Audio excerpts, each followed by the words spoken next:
May ngudto sa tanano atong buhaton ron nagpalit ko ako kay nga watermelon. Diara niya ako gipalisda sa ubos kay naay nagpakuan na mo, nagpabulkit. Maligya siya ni gikan sa ilang farm. Grabe ka dagko niya ang kilo ani 20 pesos sa ilang baligya.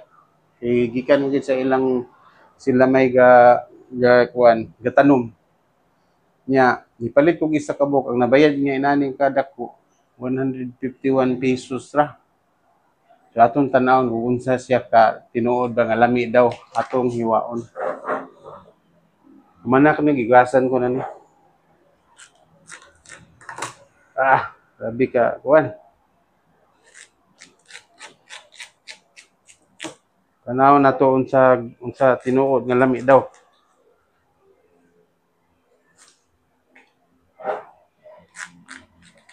Ano na paghiwa aron dili kayo ma-damage ang kung gusto ta mo kaon. Mag-ibot lang tag isa. Anaon lang oh. Yan ka pula. Tugay mo. Kayo. Pula gituod. Tamis yun. Pero dili lang siya seedless na lang siya leso pero bintana lang kay barato ra. 20 pesos lang kilo. Yami yun.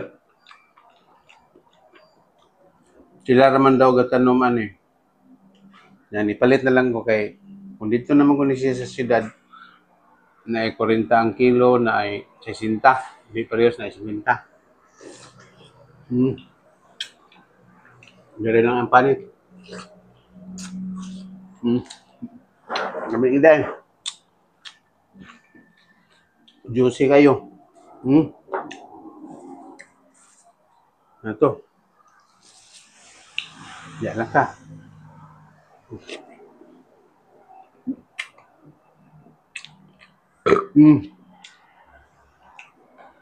Sa karon nga panahon ng init, grabe lamig kay ikaw nun.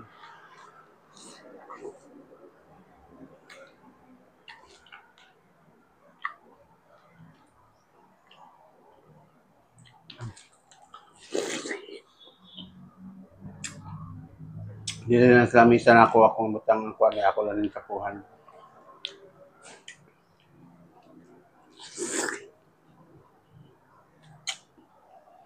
Pwede na pa ito.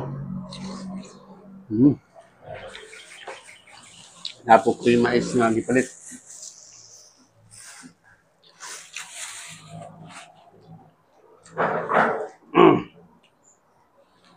Nami ade eh.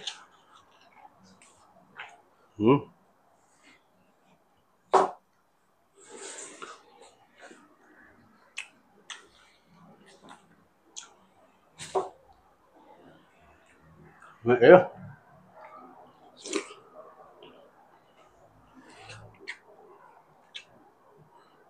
Akong video ron.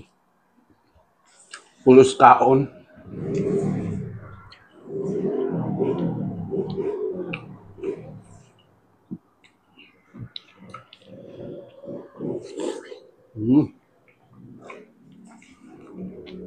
Muna ko ani gamok bang.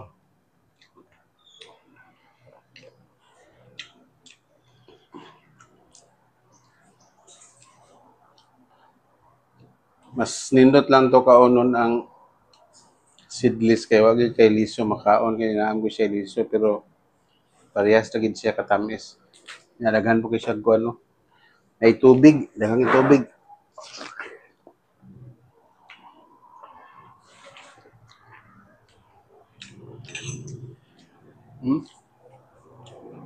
Pwede ko ikuan sa baso niyang tubig. Yung tubig. Awas.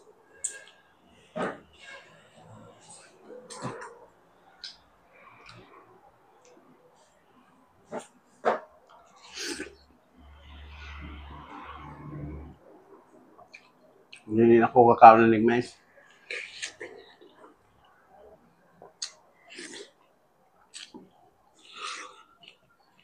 Muna niya akong paniod to. Okay, salamat kayo pagtanaw sa akong video ha. Daghang salamat.